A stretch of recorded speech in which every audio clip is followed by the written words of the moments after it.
O milionário ficou paraplégico num acidente 5 anos antes. Planejou o casamento perfeito ao milímetro e a noiva mandou mensagem de texto dizendo que não o amava. A empregada bateu na porta e encontrou o homem com olhos vermelhos e o paletó de noivo ainda na cabide. Até que ele pediu o favor mais absurdo que ela já havia ouvido, e ela disse sim, sem entender por quê. Apoie o canal deixando seu like e comentário e vamos para a nossa história.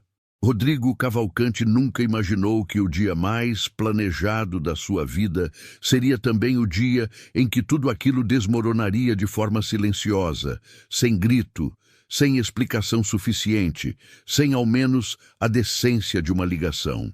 Eram 6:30 da manhã, quando ele abriu os olhos no quarto da mansão no Morumbi. E por um instante breve e cruel, antes da consciência acordar por completo, ele não se lembrou de nada.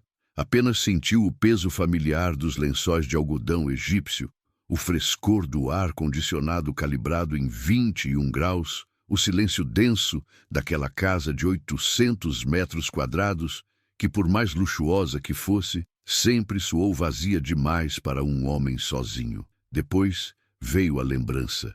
Era sábado, era o dia. Ele se moveu para a cadeira de rodas com os gestos precisos e automáticos que 5 anos de prática haviam transformado em segunda natureza. Cada transferência de peso, cada ajuste de posição executado sem pensar, o corpo obedecendo a uma coreografia que a mente havia decorado por necessidade e não por escolha. A janela do quarto enquadrava São Paulo ainda envolto em névoa matinal de junho, os prédios do Morumbi emergindo cor de cinza no horizonte, as torres de vidro da Faria Lima ao fundo captando a primeira luz com aquele brilho frio e indiferente que a cidade tinha de manhã cedo, quando ainda não havia acordado direito e nem se preocupado em fingir ser bela. Rodrigo conhecia essa vista de cor. Havia acordado para ela 1000 vezes nos últimos 4 anos, desde que comprara a mansão no auge da expansão da Cavalcante Construtora, quando a empresa ultrapassou os 100 milhões de faturamento anual e os consultores disseram que ele precisava de um endereço à altura do tamanho do negócio. Ele havia comprado, como comprava tudo, com eficiência e sem sentimentalismo. O terno de noivo estava na cabide, protegido pelo plástico da lavanderia. Cinza escuro, corte italiano, lapela fina. O tipo de peça que o alfaiate fizera sob medida 3 meses antes, com atenção milimétrica a cada detalhe. O comprimento da manga calculado para a posição sentada, os ombros ajustados sem folga excessiva, o tecido escolhido para não amarrotar durante horas numa cerimônia longa. Rodrigo havia levado esse mesmo nível de cuidado para cada elemento do planejamento do casamento.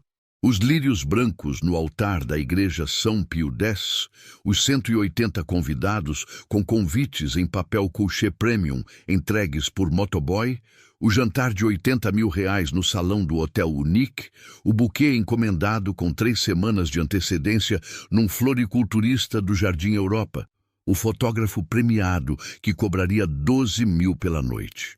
Tudo estava planejado ao milímetro, porque Rodrigo Cavalcante era assim há 40 anos.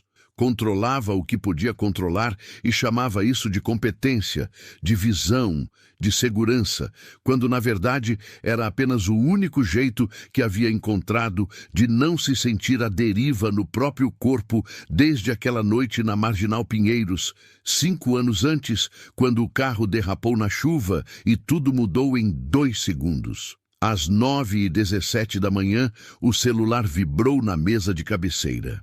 Ele pegou sem apressar. A mensagem era de Adriana. Rodrigo ficou imóvel por quase 40 minutos. Não era possível ler o texto mais de 2 vezes sem que as palavras parassem de fazer sentido. Não consigo fazer isso. Não estou apaixonada por você. Me desculpe. 23 palavras. Adriana Fontes, 38 anos, advogada tributarista no Itaim Bibi, 3 anos de relacionamento, 2 anos de noivado, havia resumido o fim de tudo em 23 palavras enviadas por mensagem de texto numa manhã de sábado de junho, enquanto 180 pessoas provavelmente já estavam escolhendo gravatas e penteados para uma cerimônia que não aconteceria. Rodrigo ficou com o celular na mão, a tela escurecendo por inatividade, reacendendo quando ele movia o polegar sem querer, e ficou olhando para a janela sem ver nada do que estava do lado de fora. Adriana sempre dissera que a cadeira de rodas não importava. Havia dito isso na primeira vez que saíram juntos, quando ele ainda estava inseguro o suficiente para perguntar diretamente, com aquela dureza que desenvolvera como mecanismo de sobrevivência nos 2 anos seguintes ao acidente. Ela havia respondido com uma firmeza que pareceu genuína demais para ser falsa.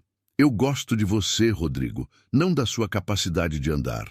Ele havia acreditado, havia deixado a guarda baixar de forma gradual, cuidadosa, como quem abre uma janela no inverno com medo do frio, mas precisando de ar, depois de muito tempo, respirando a mesma atmosfera fechada. Havia construído planos com ela, havia aceito a ideia de não estar sozinho, havia, pela primeira vez desde o acidente, imaginado um futuro que não fosse composto exclusivamente de trabalho, de números, de reuniões no 18º andar da sede na Faria Lima. E agora, naquele quarto com o terno na cabide e o celular apagado na palma da mão, ele soube com uma clareza que doía como pressão no peito que a cadeira havia importado sim, e muito, e que talvez tivesse importado desde o início, e que ele havia sido o único que não conseguia ver isso. Não era raiva, era algo mais pesado do que raiva. Era a certeza surda e absoluta de quem confirma uma suspeita que nunca quis ter. A batida na porta foi discreta, 3 toques leves. O tipo de batida que Simone Ferreira sempre dava quando sabia que o patrão estava trabalhando ou pensando e não queria interromper sem necessidade. Rodrigo não respondeu de imediato. Ficou ouvindo o silêncio de volta. Depois ouviu os toques de novo, um pouco mais firmes, e disse com a voz que saiu mais baixa do que pretendia: "Pode entrar." Simone abriu a porta com cuidado, um passo dentro do quarto, os olhos percorrendo o ambiente com a discrição habitual de quem havia aprendido a ler aquela casa sem precisar de explicação. Ela usava o uniforme de trabalho, calça preta, blusa branca, o cabelo castanho preso com firmeza na nuca, como sempre, a postura direta que tinha independente da hora ou da situação. Era essa postura que Rodrigo havia notado logo na primeira entrevista, 3 anos antes, quando a agência mandara 4 candidatas, e Simone havia sido a única que olhou para a cadeira de rodas durante apenas 1 segundo, e depois olhou para ele, para os olhos, e não mais para baixo. Naquele dia, ele havia contratado baseado nisso, numa fração de segundo de comportamento que disse mais sobre a pessoa do que qualquer lista de referências. "O carro está pronto, Sr. Rodrigo," ela disse, a voz neutra e profissional. "Posso avisar ao motorista sobre o horário de saída?" Foi então que ela viu o paletó ainda na cabide, os olhos vermelhos, o celular imóvel na mão. A expressão de Rodrigo, que não era nenhuma das que ela havia aprendido a reconhecer nos 3 anos de convivência diária naquela casa, não era a concentração tensa das noites de negociação, quando ele ficava no escritório até as 2 da manhã, com planilhas abertas na tela, nem o cansaço mudo das semanas de obra pesada. Não era a irritação contida quando algo no canteiro saía do prazo. Não era nenhuma versão conhecida daquele homem. Era algo diferente. Era algo que ela não saberia nomear se alguém pedisse, mas que reconheceu imediatamente porque havia sentido parecido uma vez, 6 anos antes, numa tarde em que o ex-marido pegou a mochila e saiu pela porta sem se virar. "A senhorita Adriana não vem," ele disse. A voz saiu seca, como papel rasgado sem intenção de ferir. Simone ficou parada por um segundo, processou. Entendeu o suficiente sem precisar de detalhes adicionais. Qualquer pessoa em circunstâncias normais teria dito entendido, vou avisar o motorista e saído fechando a porta com cuidado, mantendo a linha profissional que separava o trabalho doméstico da vida privada do patrão, e isso teria sido absolutamente correto e absolutamente adequado. Mas Simone deu um passo para dentro do quarto. "E o senhor vai?" ela perguntou. Rodrigo levantou os olhos para ela. Havia algo naquela pergunta, a forma direta e sem rodeios dela, sem piedade condescendente, mas também sem a indiferença fria de quem não quer se envolver, que o atingiu de um jeito que ele não esperava e para o qual não tinha resposta pronta. Ele ficou olhando para Simone por um momento mais longo do que deveria. Aquela mulher de 35 anos que havia aparecido na sua porta com uma carta de referências e uma firmeza tranquila no rosto, que lavava os pratos com a mesma seriedade com que ele fechava contratos, que jamais havia pedido nada além do que combinado em contrato, e jamais havia ultrapassado linha nenhuma em 3 anos, e que naquele momento estava do lado de dentro do quarto, olhando para ele com uma pergunta genuína nos olhos. "Preciso de um favor", ele disse. A voz ainda seca, mas diferente agora, mais lenta, como alguém que está pensando enquanto fala e não tem certeza do que vai sair. Um absurdo, mas preciso. Simone não se mexeu, não disse nada, apenas esperou. Rodrigo colocou o celular na mesa de cabeceira, olhou para o terno na cabide por um segundo, e depois voltou o olhar para ela. Tem 180 pessoas naquela igreja esperando um casamento que não vai acontecer. Minha família está na primeira fileira. Meus sócios, meus principais clientes, os jornalistas de coluna social que minha assessora convidou porque isso ia ser o evento do semestre. Ele parou, respirou fundo, a tensão visível nos ombros sob a camisa branca. Não consigo chegar lá sozinho, não dessa forma, não nesse estado. O silêncio no quarto foi breve e pesado ao mesmo tempo. "O que o senhor precisa que eu faça?" Ele olhou diretamente para ela. "Que apareça comigo, de braço dado, e como acompanhante, só para eu não ter que explicar o abandono para 180 pessoas ao mesmo tempo, sem ter ninguém do meu lado. Entrar na igreja, aguentar os olhares e sair de pé." Simone ficou quieta. A janela ao fundo deixava entrar a luz do sábado de junho, o sol já alto no céu azul sem nuvem. São Paulo lá fora, barulhenta e indiferente como sempre, como se sábados de casamento e sábados de abandono fossem absolutamente idênticos para a cidade. Ela pensou nos filhos em casa. Cauã dormindo ainda com certeza, Letícia provavelmente acordada, assistindo desenho na sala. A vizinha Dona Célia que ficaria com ele se precisasse. Pensou na blusa branca de uniforme que estava usando, na distância entre aquele quarto e uma igreja cheia de gente rica com um nome em coluna social. Pensou na linha que estava sendo pedida para cruzar, e no fato de que tinha todo o direito de não cruzar, de dizer que isso não fazia parte das suas atribuições e ter razão absoluta ao dizer isso. Pensou no homem na cadeira de rodas, com olhos vermelhos e voz de papel rasgado, que havia acabado de dizer que precisava, que era absurdo, mas que precisava. "Tá bem", Simone disse, "mas eu não tenho roupa adequada para isso." Rodrigo já estava pegando o celular de volta. Rodrigo ligou para Fernanda Lima, sua assistente pessoal, com a mesma objetividade que usava para acionar qualquer recurso necessário a qualquer demanda urgente, e disse em menos de 30 segundos o que precisava.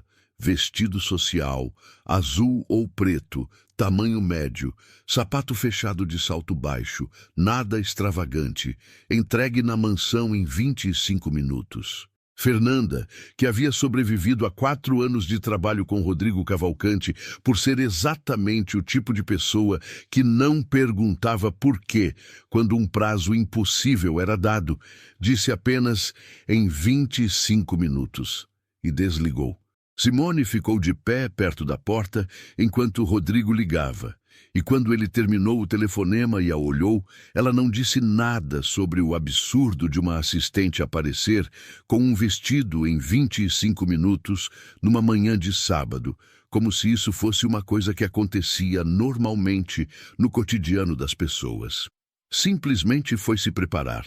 Fernanda chegou em 23 minutos com um vestido azul marinho em saco plástico protetor e uma caixinha com escarpão preto de salto 2 centímetros. O vestido era simples, corte reto na altura do joelho, tecido que caía bem sem precisar de ajuste. O tipo de peça que funcionava em qualquer cerimônia, sem chamar atenção nem para si, nem para o lugar que ocupava. Simone o colocou no banheiro do quarto de hóspedes sem comentários. Arrumou o cabelo num coque mais cuidadoso do que o de costume, aplicou o batom que carregava sempre na bolsa por hábito antigo de quando ainda namorava e achava que precisava estar pronta para qualquer coisa. E se olhou no espelho por exatamente 5 segundos, antes de decidir que estava apresentável o suficiente para a missão que havia aceitado, sem entender completamente o tamanho dela. Quando saiu do banheiro, Rodrigo já estava com o terno cinza escuro, a gravata bordo ajustada com o nó que ele fazia sozinho há anos, sem precisar de ajuda de ninguém para nada que envolvesse o próprio corpo, porque havia aprendido esse limite cedo e com a ferocidade de quem não aceita dependência como condição de vida. Ele a olhou por um momento que durou menos que deveria, como alguém que percebe algo, mas decide não articular o que percebeu. "Obrigado", disse. Apenas isso. O carro era o SUV preto com motorista, e eles seguiram em silêncio pela rua Deputado Lacerda Franco em direção à Igreja São Pio X, no Morumbi. Os prédios residenciais de alto padrão desfilando pelas janelas escurecidas enquanto São Paulo acordava ao redor deles com a indiferença particular dos sábados de junho, quando a cidade parece respirar um pouco mais devagar, sem saber que para algumas pessoas determinados sábados de junho são os mais importantes e os mais destruídos de toda a vida. Simone olhou para a rua sem falar. Rodrigo ficou de frente, os ombros alinhados, as mãos abertas sobre os joelhos, a postura de quem está se preparando para alguma coisa difícil, usando o corpo como ensaio do que a mente ainda não conseguiu resolver. A tensão entre os dois no banco de trás era de uma espécie peculiar. Não era constrangimento, não era intimidade forçada. Era mais a tensão de duas pessoas que sabem que estão prestes a fazer algo para o qual nenhuma delas está equipada e que escolheram fazer assim mesmo. "Não precisa fingir que me conhece profundamente", Rodrigo disse, quebrando o silêncio quando faltavam 2 quarteirões. A voz estava mais firme agora, o executivo voltando a organizar o que podia controlar. "Só precisa entrar comigo, ficar ao meu lado enquanto falo o necessário, e não precisamos nem dar explicações a ninguém. As pessoas vão tirar as conclusões deles." Simone assentiu. "Entendido. Se alguém perguntar diretamente quem você é, sou Simone", ela disse com simplicidade absoluta. "Não precisa ensaiar mais do que isso." Rodrigo ficou quieto por um segundo.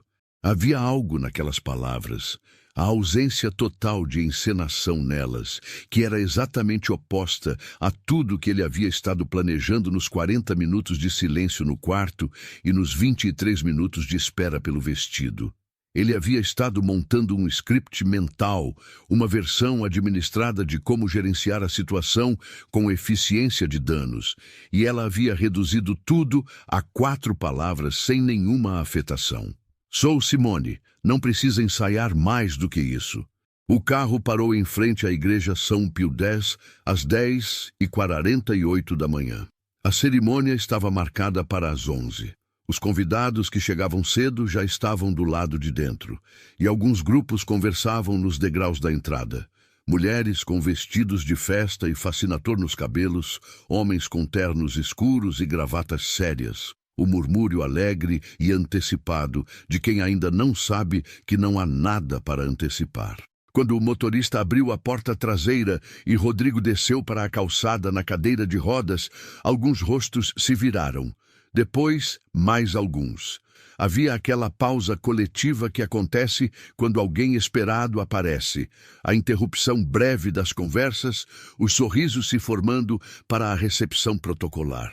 Então, Simone desceu, e os sorrisos ficaram um pouco suspensos, porque aquela não era a Adriana Fontes, que todos conheciam pelo menos de foto. E havia ali uma dissonância que os convidados mais atentos começaram a calcular em silêncio. Simone caminhou ao lado da cadeira de rodas de Rodrigo, não atrás, não na frente, ao lado, sem hesitar nem acelerar o passo, e ele moveu a cadeira pelos degraus pela rampa lateral, sem olhar para ela, pedindo confirmação de que estava indo bem, porque não precisava dessa confirmação, e ela era exatamente do tipo que não a ofereceria, sem ser pedida. E essa sincronia silenciosa de duas pessoas que sabem onde estão e para onde vão foi a primeira coisa que os que observavam da porta da igreja perceberam sem conseguir nomear exatamente o que era. Por dentro da igreja São Pio X, o ar estava fresco e cheirava a incenso e flores. Os lírios brancos do altar que Rodrigo havia escolhido pessoalmente, distribuídos em arranjos que custaram mais do que o salário mensal de Simone. As luzes filtradas pelos vitrais coloridos, projetando manchas de âmbar e azul sobre as cadeiras enfileiradas, onde 178 pessoas estavam sentadas ou em vias de sentar, conversando entre si com aquela animação coletiva dos casamentos antes que o órgão comece, a expectativa suave e agradável de quem espera assistir a algo bonito. Na primeira fileira, a família Cavalcanti.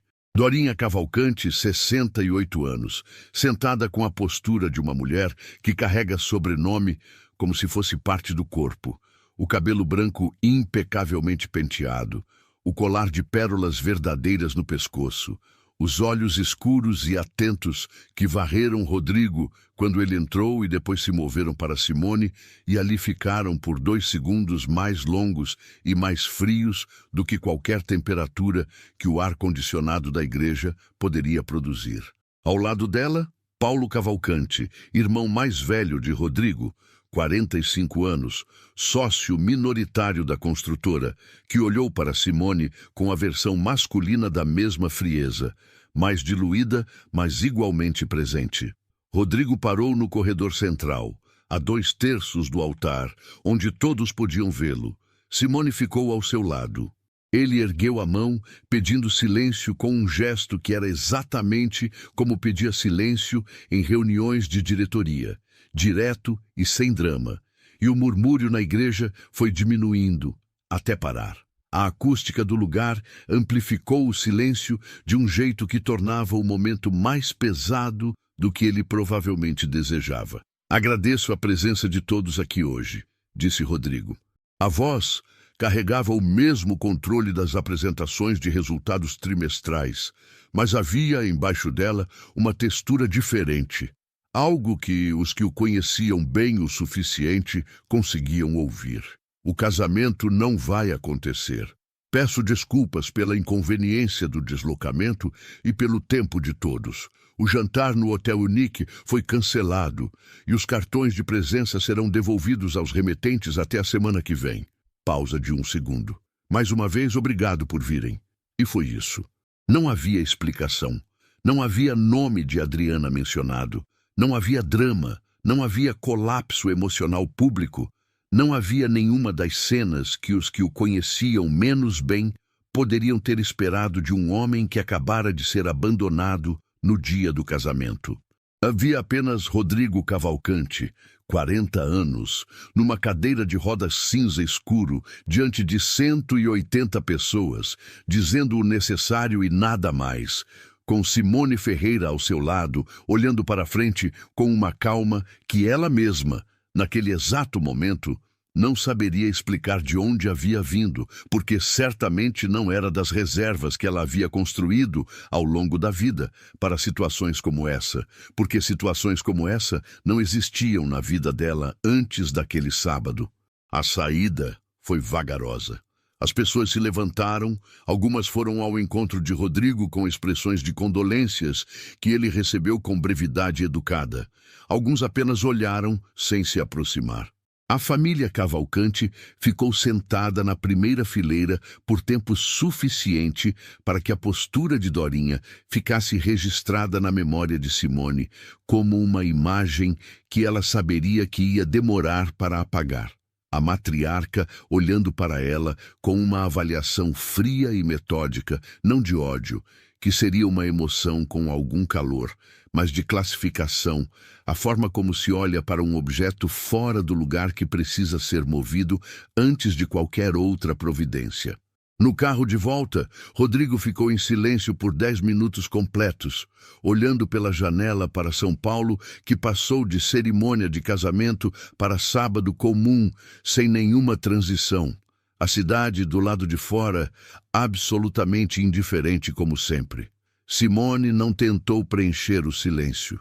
Ela tinha a habilidade rara de não tratar o silêncio como problema que precisava de solução. Algo que havia desenvolvido nos 3 anos de trabalho naquela casa, onde havia silêncios de muitos tipos e onde aprendera a distinguir os que pediam presença dos que pediam distância. Obrigado, Rodrigo disse pela segunda vez naquele dia, mas desta vez soou diferente. Foi o certo a fazer. Simone respondeu com simplicidade. Foram 3 dias depois que a foto apareceu. Alguém, entre os 180 convidados, havia tirado uma imagem no corredor da igreja São Pio X, provavelmente sem intenção clara, provavelmente apenas registrando o momento curioso de um casamento que não acontecia. E a foto mostrava Rodrigo e Simone de costas, ele na cadeira de rodas, ela ao lado, os dois olhando para o altar. E havia naquela composição involuntária uma dignidade tão visível que a imagem foi parar numa conta de fofoca do Instagram ainda na tarde do sábado, de lá para uma coluna social de um portal de notícias de São Paulo até segunda-feira de manhã, e de lá para a assessoria de imprensa de Rodrigo com a velocidade de uma faísca em palha seca. Camila Torres, assessora da Cavalcante Construtora havia 4 anos, ligou na segunda às 8 da manhã com a voz de quem havia passado o fim de semana inteiro monitorando plataformas. Rodrigo, precisamos controlar a narrativa. As pessoas estão perguntando quem é a mulher na foto.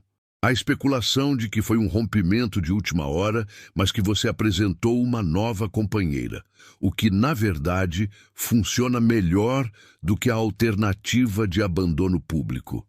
Pausa. Posso deixar isso subentendido sem confirmar explicitamente?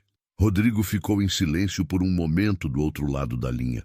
Faz o que precisar fazer, Camila.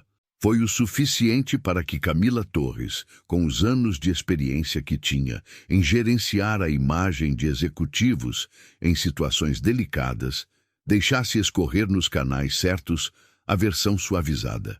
Rodrigo Cavalcante havia apresentado sua companheira na cerimônia. O casamento havia sido cancelado por circunstâncias pessoais. O CEO da Cavalcante Construtora seguia focado na empresa. O nome de Simone Ferreira apareceu na segunda coluna social e no terceiro portal na quinta-feira da mesma semana e na sexta-feira numa conta de entretenimento com 300 mil seguidores que publicou lado a lado a foto da igreja e uma imagem de arquivo de Adriana Fontes num evento corporativo de 2 anos atrás, com a legenda "Quem trocou quem?". E os comentários embaixo da postagem ultrapassaram 2.000 antes do fim do dia. Simone ficou sabendo pelo celular numa noite de quarta-feira, enquanto esquentava o macarrão para o jantar das crianças no apartamento de 45 metros quadrados no Campo Limpo. Cauã, 12 anos, estava fazendo o dever de matemática na mesa da cozinha. Letícia, 9, já havia tomado banho e estava de pijama esperando a janta. Simone leu o nome dela nos 2 portais diferentes, com uma sensação estranha no estômago que não era susto, nem orgulho, nem medo exatamente. Era a sensação de algo que estava acontecendo fora do tamanho da caixa que ela havia imaginado quando disse "tá bem" naquela manhã de sábado. Na quinta de manhã, Rodrigo a chamou ao escritório na Faria Lima. Simone foi de ônibus como sempre, saindo do Campo Limpo às 8h20 e chegando ao prédio da Cavalcante Construtora às 9h10, passando pela recepção com o crachá de visitante que a recepcionista entregou com o tipo de olhar avaliativo que as recepcionistas de empresas grandes têm quando não conseguem encaixar alguém na categoria esperada. O 18º andar tinha vista para a Avenida Brigadeiro Faria Lima e para os prédios envidraçados de ambos os lados. São Paulo lá embaixo fervilhando com o trânsito da manhã, os carros formando filas intermináveis sob o sol de junho, que naquele dia havia decidido aparecer com mais intensidade do que nos dias anteriores. O escritório de Rodrigo era uma sala de canto com paredes de vidro e mobília de madeira escura. A cadeira executiva atrás da mesa grande onde ele estava quando Simone entrou. O notebook aberto, 2 xícaras de café sobre o aparador de vidro na lateral. "Sente-se", ele disse. Havia voltado ao modo executivo completamente, a distância profissional reinstalada com precisão. Simone sentou na cadeira do lado oposto da mesa. Rodrigo foi direto. Camila gerenciou a situação de uma forma que criou uma narrativa pública que não vou poder desfazer facilmente. O seu nome está associado ao meu agora em canais com muito alcance. Há eventos nos próximos 30 dias que eu precisaria comparecer e onde sua ausência, depois da foto, vai criar mais especulação do que sua presença. Ele colocou a mão sobre a mesa, os dedos juntos. Estou propondo uma compensação de R$8.000 pelos próximos 30 dias para aparências públicas que forem necessárias. Apenas isso. Nada diferente do que foi sábado. Simone o olhou por um momento. Depois respondeu com a mesma calma com que havia dito "sou Simone" dentro do carro. "Não", Rodrigo piscou. "Não, eu ajudei o senhor num momento de dificuldade." Ela não mudou o tom. Não estava explicando, estava apenas sendo precisa. "Isso não é negócio, é humanidade. Não vou colocar preço nisso." O silêncio que se instalou no escritório do 18º andar foi de um tipo que Rodrigo Cavalcante não conhecia bem, porque no seu ambiente profissional, o silêncio depois de uma proposta financeira significava ou aceitação ou contraproposta com um número mais alto, e nenhuma das duas coisas estava acontecendo. Havia simplesmente uma mulher sentada na outra extremidade da mesa, dizendo não da forma mais limpa possível, sem negociação, sem mágoa, sem cálculo aparente de nenhuma espécie. Pela primeira vez, em mais tempo do que conseguia calcular, Rodrigo Cavalcante não tinha a resposta seguinte pronta. "Entendido", ele disse depois de um tempo. Simone levantou, assentiu uma vez e foi embora.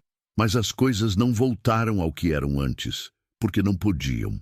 A assessoria havia colocado o nome dela no mundo de uma forma que o mundo não estava disposto a ignorar. E nos dias seguintes, os convites para os eventos chegaram para Rodrigo com a menção sutil da presença esperada da companheira. E ele foi a alguns sozinho, e em outros não foi.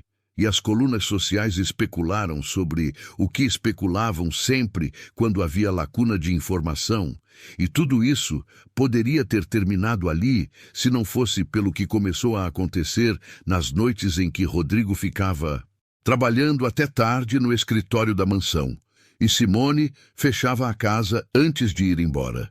Era uma coincidência de horários que havia existido desde sempre, desde os primeiros meses de trabalho dela ali, mas que antes não significava nada além de uma funcionária cumprindo a última tarefa antes de ir embora, e um patrão ainda no escritório quando ela saía.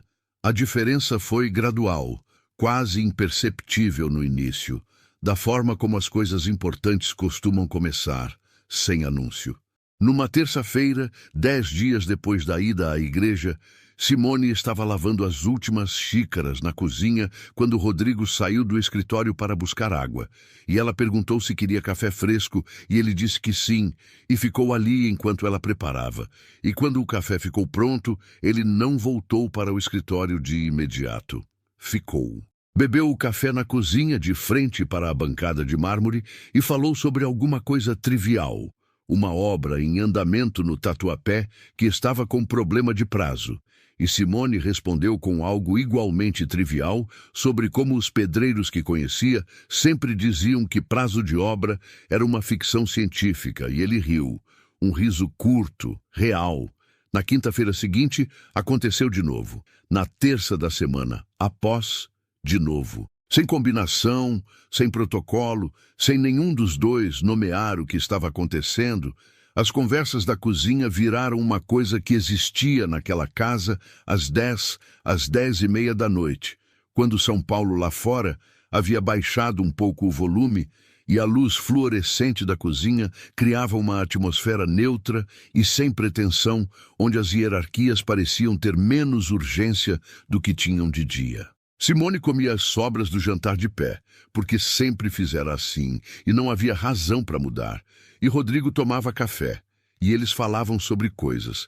Não sobre o evento do sábado, não sobre a foto, não sobre os R$8.000 recusados, não sobre Adriana.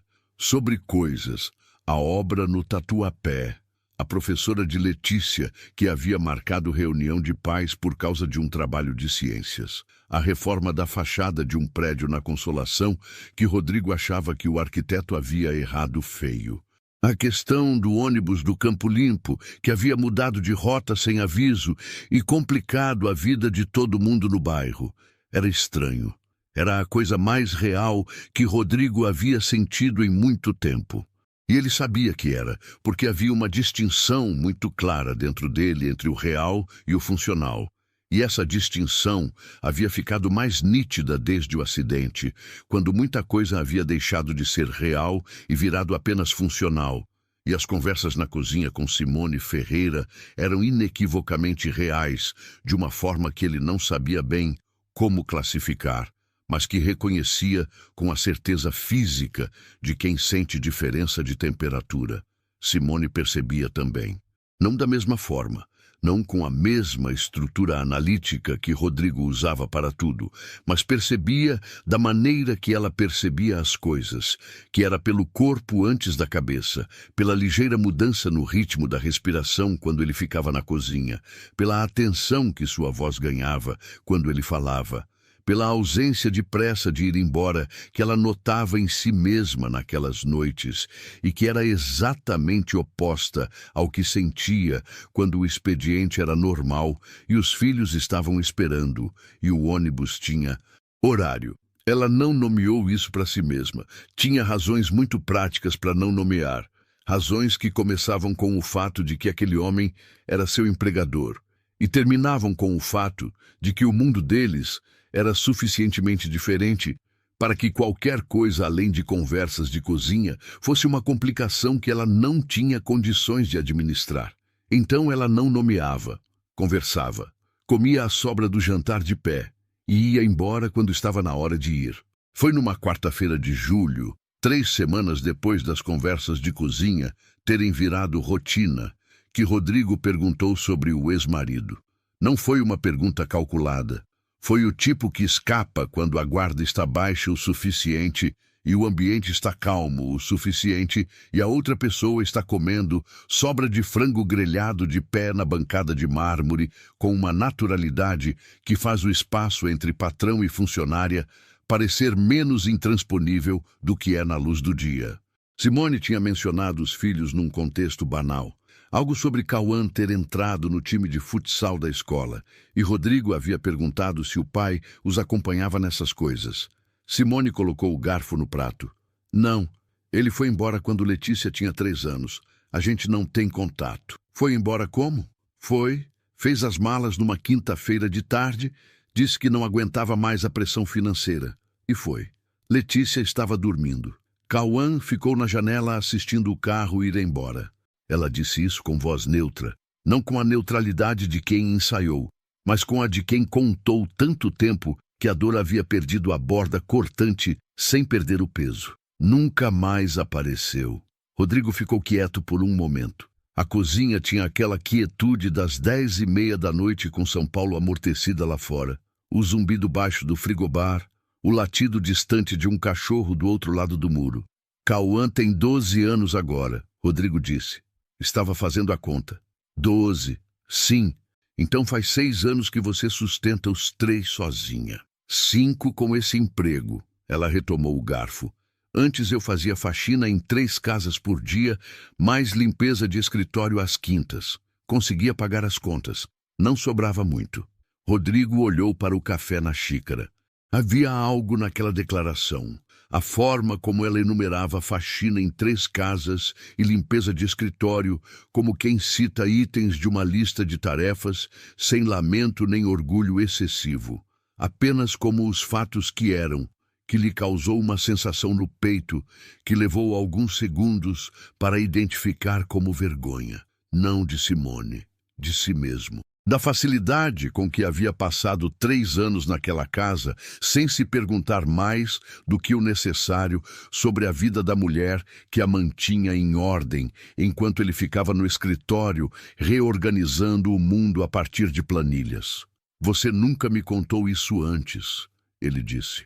Simone levantou os olhos para ele com uma expressão que era próxima da surpresa, mas não chegava lá. O senhor nunca perguntou. Verdade absoluta. Simples, direta, sem acusação. Apenas a verdade. Rodrigo não respondeu de imediato. Ficou com aquilo. Havia uma prática que ele havia desenvolvido depois do acidente de sentar com desconforto sem tentar resolvê-lo imediatamente, porque havia descoberto que algumas coisas não se resolvem, apenas se assentam, e que tentar resolver depressa demais era uma forma de não respeitar o peso delas. Então ele ficou com aquilo por um momento, a percepção de que havia uma pessoa ao seu lado há 3 anos, que ele conhecia no volume necessário para a funcionalidade da relação profissional e em nenhum volume além disso, e que essa pessoa tinha uma história inteira que existia paralelamente à mansão, à empresa, aos 80 mil de jantar cancelado, e que ele não havia tido curiosidade suficiente antes para perguntar sobre ela. Me conta do Cauã no futsal, ele disse, e Simone contou. E a conversa durou até às 11h20, e ela foi embora com mais pressa do que o habitual, porque o ônibus das 11h30 era o último da linha. Nas semanas seguintes, a cozinha virou um território diferente. Rodrigo começou a aparecer ali, não apenas quando precisava de água ou café, mas intencionalmente, na hora em que sabia que ela estava fechando a casa. E Simone percebeu isso sem dizer nada, porque havia algo nessa intencionalidade silenciosa que era mais honesto do que qualquer declaração teria sido. Ele perguntou sobre os filhos mais vezes. Ela perguntou sobre obras, sobre clientes difíceis, sobre o que havia de fato acontecido na Marginal Pinheiros 5 anos antes, numa noite em que a pergunta saiu com uma suavidade tão natural que ele respondeu antes de perceber que estava respondendo.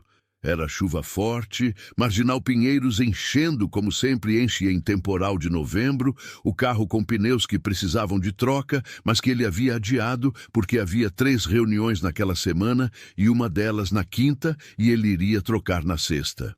A sexta não veio em tempo. O carro derrapou no quilômetro 11 da Pinheiros, sentido Castelo, às 23h de uma terça-feira, foi contra o guardrail, girou, e Rodrigo ficou 42 minutos dentro do veículo sozinho, esperando o resgate, consciente o tempo todo, sabendo pelos primeiros 15 minutos que havia algo muito errado com as pernas, mas ainda sem entender o tamanho do errado. Eu tinha 35 anos e pensava que iria para o hospital e voltaria em 2 semanas, ele disse com a voz baixa, mas firme, olhando para a superfície da mesa e não para ela. Levei uns 4 meses para aceitar que 2 semanas não era uma opção. Simone não disse sinto muito, porque sinto muito era a resposta automática que todas as pessoas tinham dado e que ele havia aprendido a receber e arquivar sem deixar entrar. Ela ficou um momento em silêncio e depois disse: "E o que fez nesses 4 meses?" Rodrigo levantou os olhos para ela. Ficou com raiva? Chorou? Ficou trabalhando igual maluco para não pensar? Ela perguntou com o mesmo tom direto de sempre, sem suavizar demais, mas também sem dureza. Apenas curiosidade genuína. "As 3 coisas", ele disse, "na ordem que você falou." Simone assentiu devagar, como quem reconhece um trajeto que conhece por rota diferente. "Faz sentido." E foram aquelas 2 palavras, faz sentido, sem explicação adicional, sem construção analítica em cima, que fizeram Rodrigo perceber que não havia contado aquela história para ninguém com esse nível de detalhe desde o período da reabilitação, quando era obrigado a contar para fisioterapeutas e psicólogos que recebiam o relato com compaixão profissional e formulários. Havia contado para Adriana também, uma vez, no 3º mês de namoro, e ela havia respondido com uma ternura que parecia genuína, mas que agora, com a distância de tudo, ele não conseguia mais distinguir de pena bem disfarçada. Simone não havia respondido com ternura, havia respondido com reconhecimento, e havia uma diferença enorme entre as 2 coisas. Pela primeira vez em 5 anos, Rodrigo Cavalcante sentiu que alguém havia ouvido aquela história de dentro, não de fora. Foi numa terça-feira de agosto, 5 semanas depois do casamento cancelado, que Dorinha Cavalcante apareceu na mansão sem avisar. Eram 9h30 da manhã, o sol de agosto entrando pelas janelas da varanda com a intensidade seca e direta do mês mais áspero do ano em São Paulo. E Rodrigo estava ali com a bandeja de café que Simone havia preparado antes de começar a limpeza do andar de cima, os documentos da obra do Tatuapé abertos sobre a mesa de vidro, o notebook ligado com a videoconferência cancelada que estava reagendando.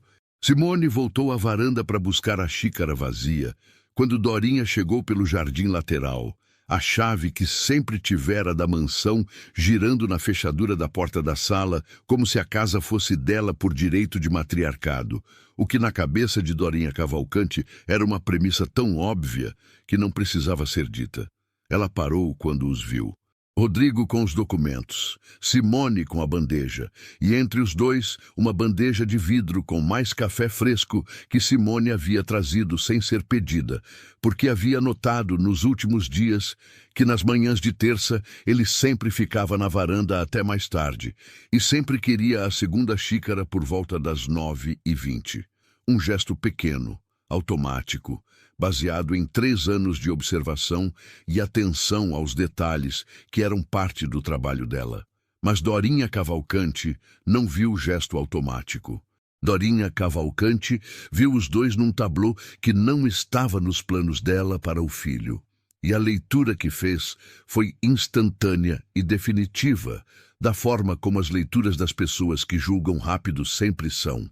Rodrigo apresentou com brevidade. "Mãe, você conhece Simone?" Dorinha olhou para Simone com um sorriso que não chegava aos olhos. "Claro, bom dia." Simone respondeu bom dia com a mesma neutralidade profissional de sempre e foi para dentro com a bandeja. E Dorinha esperou o som dos passos se afastarem pelo corredor antes de se sentar na cadeira em frente ao filho, com a compostura de quem está prestes a fazer uma coisa desagradável, mas necessária. E há muito tempo decidiu que coisas desagradáveis necessárias precisam ser feitas sem hesitação. Rodrigo. A voz dela tinha a cadência particular das mulheres que criaram filhos com muito dinheiro e muito orgulho e aprenderam que as 2 coisas juntas requerem gestão constante. "Essa moça não é par para você." Rodrigo fechou o notebook com cuidado. "Ela tem nome, mãe. Ela limpa sua casa." Dorinha disse com simplicidade clínica, como se estivesse apontando um dado objetivo que o filho havia confundido com opinião. Você vai destruir o nome da família com especulação de coluna social sobre um relacionamento que não tem base nenhuma, além do fato de que ela estava disponível num momento em que você estava fragilizado. Não estou fragilizado. A voz de Rodrigo era plana. Adriana te abandonou no dia do casamento. Dorinha não suavizou.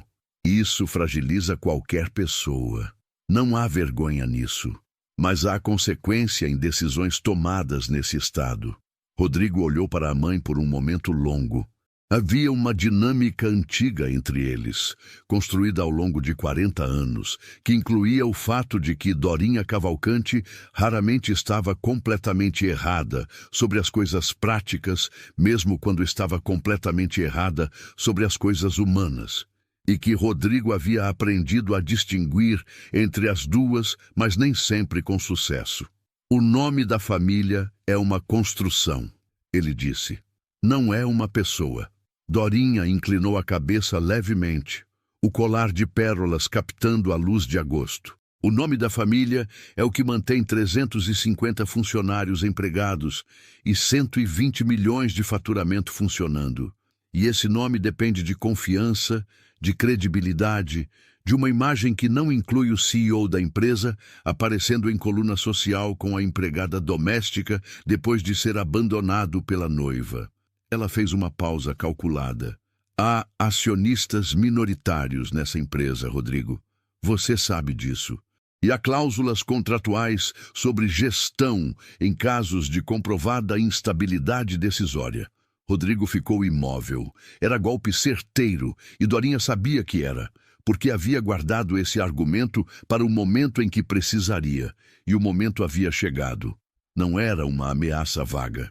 Era uma possibilidade real, pequena mas real, que os acionistas minoritários poderiam ser acionados por terceiros para questionar as decisões da diretoria, com base em argumento de fragilidade emocional, pós-abandono público e um processo societário desse tipo, mesmo que não tivesse êxito, causaria dano reputacional à empresa em escala suficiente para custar mais do que qualquer outra coisa que Rodrigo havia considerado naquele período. A empresa tinha 350 funcionários, famílias inteiras dependendo de folha de pagamento, que dependia de contratos que dependiam de reputação. Rodrigo passou a vida inteira construindo isso. Havia reconstruído depois do acidente, quando todos, incluindo alguns dos próprios acionistas, haviam apostado que um CEO em cadeira de rodas não conseguiria manter a operação no mesmo nível. Havia provado que conseguia.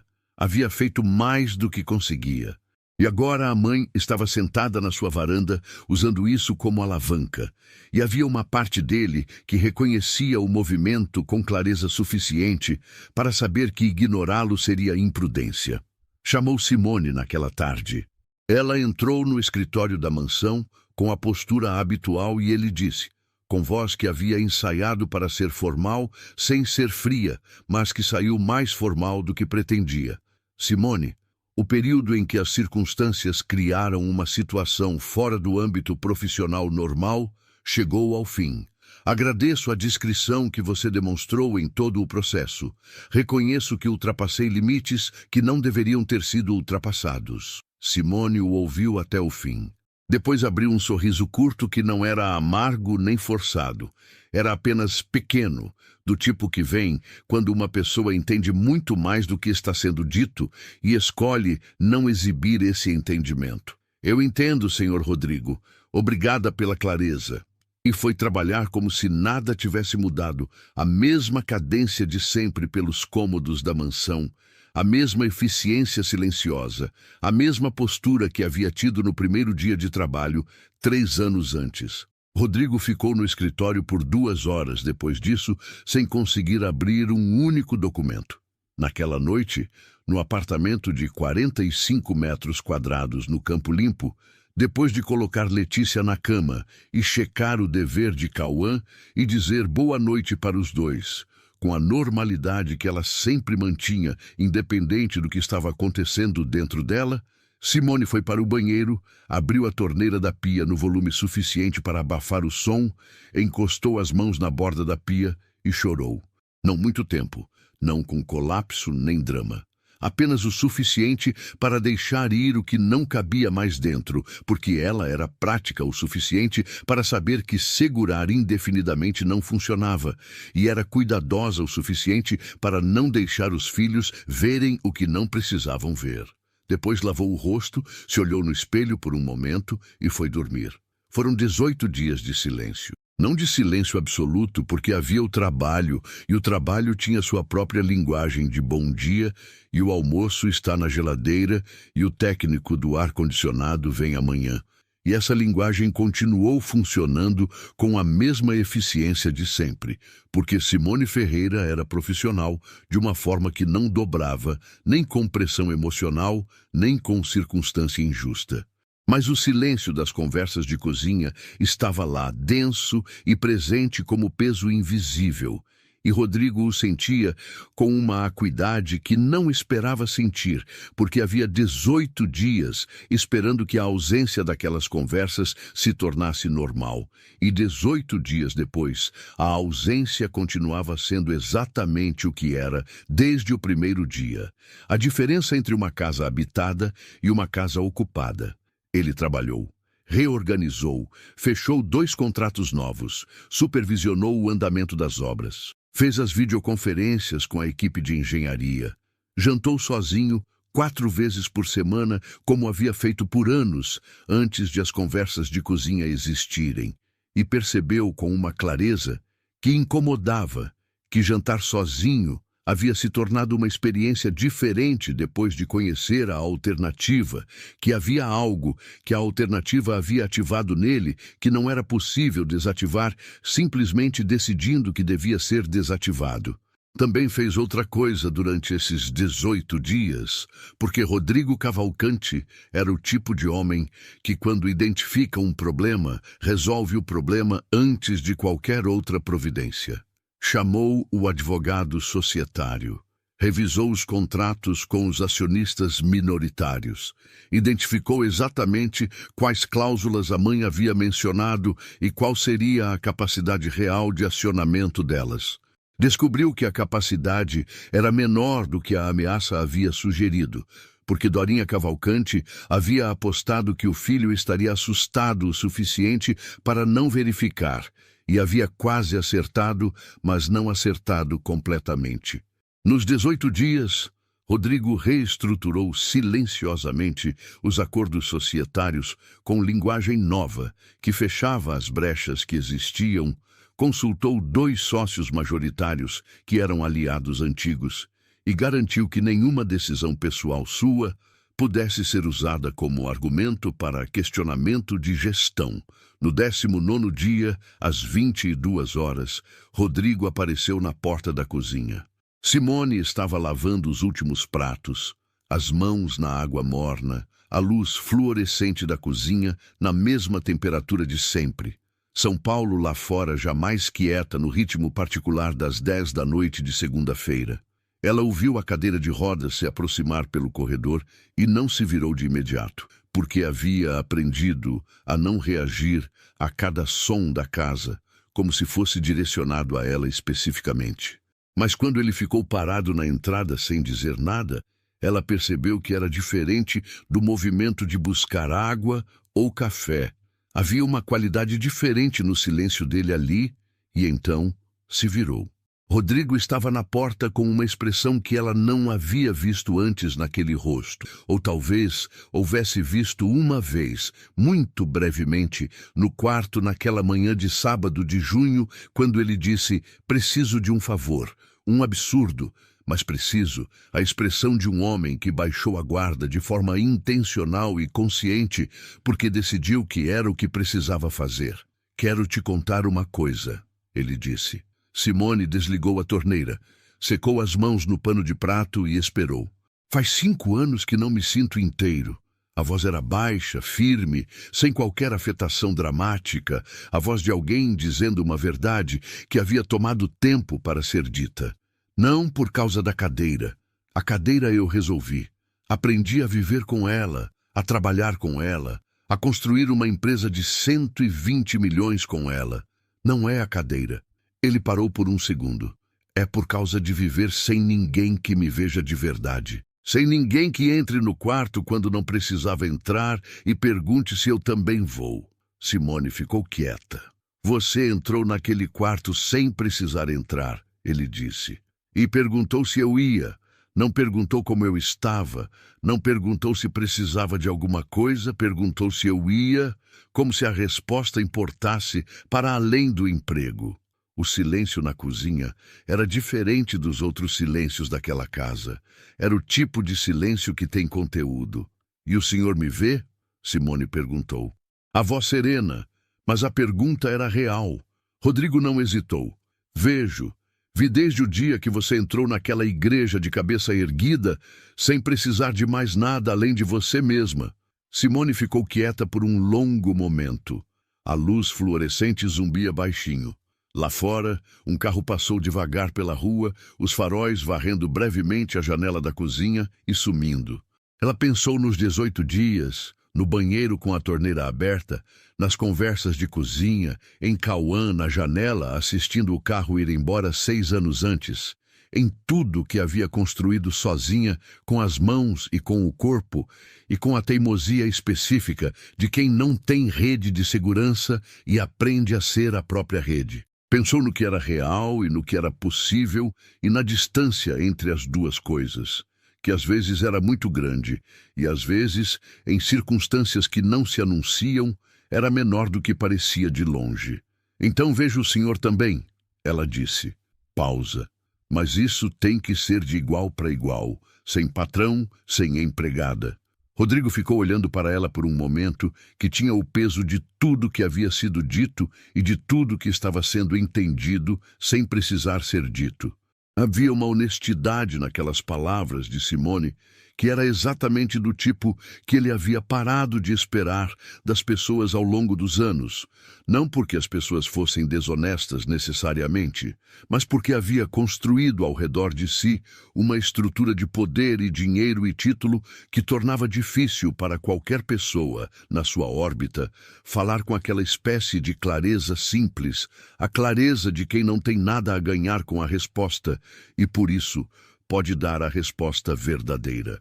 Sem patrão, sem empregada, era a condição mais razoável que alguém havia colocado para ele em muito tempo, e era também a mais difícil, porque implicava desmontar uma estrutura que havia servido de moldura conveniente para os dois nos últimos meses, e molduras convenientes, mesmo as que limitam, têm a vantagem de dizer onde os limites são.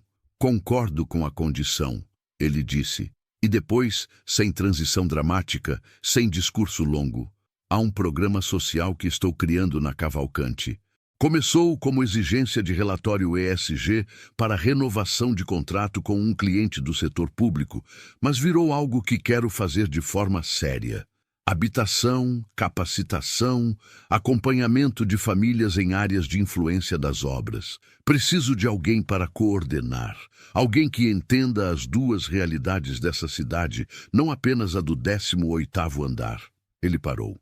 O salário é 6.500, por mérito, por competência, por tudo que você é fora desta cozinha, não por sentimento. Simone o olhou com atenção. Havia uma diferença entre aquela proposta e a dos 8.000 no escritório da Faria Lima, e a diferença não estava no número nem na função, estava na origem. Os 8.000 eram para cobrir uma situação, os 6.500 eram para criar uma. Ela reconheceu a distinção com a clareza de quem passou a vida inteira distinguindo entre as pessoas que oferecem ajuda como moeda e as que oferecem como reconhecimento, porque a diferença entre as duas muda completamente o que significa aceitar. Não aceito o salário agora, ela disse. Rodrigo abriu a boca levemente. Aceito a conversa.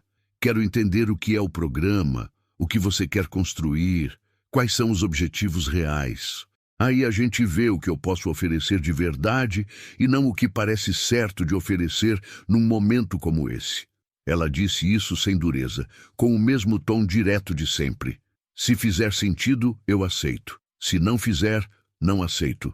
Rodrigo ficou em silêncio por um segundo e depois, pela segunda vez naquele dia, não teve a resposta seguinte pronta de imediato. Era uma sensação que havia se tornado menos desconfortável do que era no início, quando Simone pela primeira vez o havia deixado sem resposta pronta no escritório com os 8.000 recusados, e ele percebeu que havia algo nessa ausência de resposta pronta que era, estranhamente, mais parecido com respeito do que a fluência automática que tinha para tudo mais. "Tá bem", ele disse, "quando você quiser ter essa conversa." "Semana que vem", Simone respondeu, "numa hora em que eu não esteja lavando prato." E então aconteceu uma coisa que não havia acontecido em toda aquela noite, nem em nenhuma das conversas de cozinha anteriores. Os dois riram ao mesmo tempo, um riso breve e genuíno que a cozinha da mansão recebeu com a acústica levemente reverberante do piso de porcelanato e da bancada de mármore. E São Paulo, lá fora, continuou sendo São Paulo, absolutamente indiferente como sempre, mas dentro daquela cozinha, às 10h30 de uma segunda-feira de agosto, havia algo que era novo, e que os dois reconheceram como novo sem precisar de cerimônia para reconhecer. A conversa sobre o programa social aconteceu na quinta-feira seguinte, não num escritório, não numa mesa de reunião, mas num café na rua Oscar Freire, que Rodrigo escolheu pela acessibilidade da entrada e pela qualidade do café. E Simone chegou pontual de ônibus com um bloco de notas que havia comprado na papelaria do bairro porque achava que conversa séria pedia anotação. E Rodrigo chegou 2 minutos depois com uma pasta fina de documentos e a expressão de quem está numa reunião que importa, por razões além do objetivo formal da pauta. Ela fez perguntas, muitas perguntas, do tipo que revelavam que havia pensado no assunto desde segunda-feira, perguntas sobre escopo, sobre as famílias que seriam atendidas, sobre a diferença entre assistencialismo e estruturação real, sobre como medir resultado em algo que não tem planilha de engenharia como referência. Rodrigo respondeu com honestidade, inclusive quando a honestidade era admitir que o programa ainda estava sendo desenhado e que havia mais intenção do que estrutura. Ela anotou. Ele observou as anotações dela, a letra firme e organizada no bloco quadriculado, e percebeu que estava observando uma pessoa funcionando no pleno da própria inteligência, num contexto que não era o da cozinha nem o da mansão, e que havia algo nessa observação que era diferente de tudo que havia sentido por ela até então, uma espécie de reconhecimento que vinha de uma camada mais funda. Ao fim de 1h30, Simone fechou o bloco. "Eu aceito", ela disse, "mas vou precisar de tempo para dar o prazo de aviso na gestão da casa antes de assumir a coordenação. 15 dias. 15 dias, Rodrigo confirmou. "E vou precisar de autonomia real para tomar decisões no campo. Não posso coordenar um programa social passando aprovação para cada detalhe operacional." "Autonomia real", ele repetiu. "Documentado em contrato." Ela assentiu. E nisso estava selado, não com aperto de mão nem com declaração, mas com a objetividade de 2 pessoas que se respeitam o suficiente para tratar o que importa com seriedade. Os 15 dias de transição na mansão foram uma espécie de território suspenso entre o que havia sido e o que seria, com a nova funcionária sendo treinada por Simone com a mesma atenção a detalhe que havia dado ao próprio trabalho por 3 anos. Cada preferência de Rodrigo catalogada com precisão, cada rotina da casa passada com paciência. A nova funcionária, uma mulher de 42 anos, chamada Vera, com referências excelentes de 2 famílias do Morumbi, percebeu que estava sendo treinada por alguém que conhecia aquela casa melhor do que seus próprios tijolos, e disse isso. Simone respondeu que 3 anos em qualquer lugar criam esse tipo de conhecimento se a pessoa presta atenção, e foi em frente. No último dia de trabalho na mansão, Simone limpou a cozinha pela última vez com a mesma metodologia de sempre, da bancada para o piso, das superfícies para os cantos, e quando terminou, ficou por um momento parada na porta da cozinha, olhando para o ambiente sem sentimentalismo exagerado, mas também sem fingir que não havia nada ali, porque havia, e fingir que não havia seria uma desonestidade consigo mesma que ela não se permitia. Havia 3 anos de noites, de sobras de jantar de pé, de conversas que não foram planejadas e de silêncios que foram construídos e de uma pessoa que havia aprendido a ver e a ser vista de formas que não estavam no contrato. Havia isso, e valia ser reconhecido antes de ir embora. Rodrigo estava na varanda quando ela passou para se despedir. Ela disse que deixara as instruções para Vera na gaveta da cozinha, que o técnico do ar-condicionado tinha consulta marcada para a próxima terça e que a planta da sala precisava de água a cada 3 dias, porque o agosto estava muito seco. Ele ouviu tudo e, quando ela terminou, disse apenas: "Até amanhã, então." Como se fosse o dia mais normal do mundo, como se ela não estivesse saindo para nunca mais voltar com o uniforme. Ela gostou disso. Era exatamente certo. Os meses seguintes foram construídos com a lentidão necessária de quem sabe que o que vale a pena não se apressa. Simone assumiu a coordenação do programa Raízes da Cavalcante Construtora em setembro, com sala própria no 15º andar, equipe de 3 pessoas, orçamento aprovado em reunião de diretoria, onde 2 dos 4 diretores olharam para ela com a avaliação fria dos que ainda não sabiam como classificar, e ela devolveu os olhares com a calma de quem já havia sido avaliada dessa forma antes e havia sobrevivido a avaliações piores. Em 3 meses, o programa havia mapeado 236 famílias em áreas de influência de obras em andamento na Zona Leste. Estabelecido parceria com 2 organizações de capacitação profissional no ABC. E produzido o primeiro relatório de impacto, que Rodrigo levou para a reunião com o cliente do setor público, como se fosse o contrato mais importante do ano, porque era. Eles se encontravam no trabalho com a frequência que o trabalho exigia, em reuniões de alinhamento, em visitas a campo, que Rodrigo passou a fazer com mais regularidade depois que o programa começou. E havia nesses encontros profissionais uma camada adicional que os 2 mantinham com discrição, não por vergonha, mas por respeito ao processo, porque havia julgamentos ainda presentes no 18º andar, e havia Dorinha Cavalcante, que não havia dito mais nada, mas cujo silêncio tinha textura própria, e construir algo real exigia construir com paciência e não com pressa de provar algo para alguém. Fora do trabalho, os encontros eram escolhidos. Um sábado, no Parque Ibirapuera com as crianças, em outubro, que começou como ideia de Rodrigo e virou 4 horas de Letícia, ensinando ele a jogar uma versão própria de Queimada, adaptada para a cadeira de rodas que ela havia inventado no momento, com regras que mudavam toda vez que ela estava perdendo. E Cauã na beira da grama, tentando fingir que achava tudo aquilo menos engraçado do que achava. Houve um jantar simples, num restaurante de massas no Campo Limpo, que Simone sugeriu, porque era perto de casa, e ela não queria que a noite tivesse a formalidade de um lugar escolhido para impressionar. E Rodrigo foi e achou o melhor nhoque que havia comido em anos, servido em prato de borda lascada, numa mesa de plástico com guardanapo de papel. E disse isso sem ironia e com convicção absoluta. Houve também as conversas difíceis, porque construir algo real significa também construir as conversas que ninguém quer ter. Houve uma noite em que Simone disse diretamente que ainda havia dias em que não sabia se o que estava sendo construído era algo ou era um executivo solitário, encontrando conforto na funcionária disponível de uma forma nova, e que ela precisava que ele entendesse que a dúvida existia e que era legítima.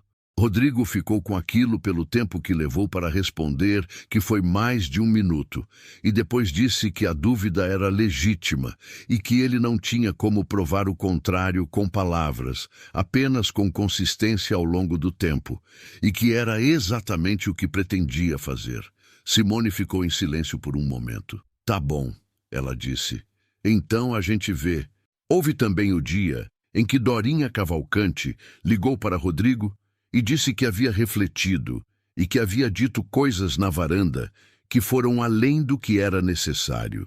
Era o mais próximo de um pedido de desculpa que Dorinha conseguia chegar, e Rodrigo soube disso e aceitou pelo valor que tinha. Não houve conversa sobre Simone especificamente, não havia chegado o momento para essa conversa. E talvez chegasse e talvez não chegasse da forma que qualquer um planejasse, porque as coisas reais raramente chegam da forma planejada. E isso havia virado uma premissa que Rodrigo havia aprendido a aceitar no lugar de combater. Cauã, que havia ficado em silêncio nos primeiros encontros com a expressão fechada de adolescente que avalia ameaças antes de baixar a guarda, fez uma pergunta numa tarde de novembro enquanto voltavam do Parque Trianon, onde havia acontecido uma atividade do programa de capacitação que Simone tinha pedido que as crianças vissem. Cauã perguntou se o Rodrigo gostava da mãe dele. Disse exatamente assim, de forma direta e sem enrolação, a forma que crianças que cresceram sem filtros adequados às vezes desenvolvem como resultado de terem aprendido a não desperdiçar tempo em rodeios.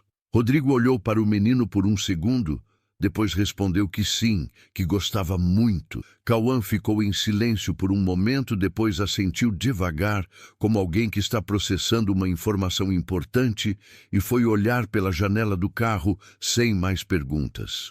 Letícia já havia decidido que gostava dele desde o dia da queimada adaptada.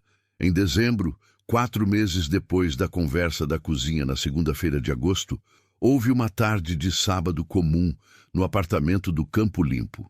Comum no sentido de que não havia ocasião especial nem evento planejado.